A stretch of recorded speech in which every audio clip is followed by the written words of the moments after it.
Tapi kan kalau untuk budak sekarang, katakanlah dia follow apa yang parents dia nak, at the end of the day, katakanlah budak tu tak jadi orang, budak tu akan blame parents dia balik. Sebab kenapa I cakap buka tadi, sebab I antara orang yang I boleh katakan pada waktu dulu I adalah anak yang tidak didoakan.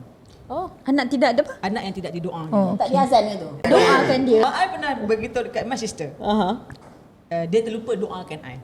Terlupa doakan I. Sebab anak Ramai anak. sebab bila seorang anak melalui fasa sentiasa diberi perbandingan, anak yang dibanding-bandingkan itu, dia mencuba tau. Sejujurnya dia mencuba sedaya upaya atas kapasiti dia sahaja.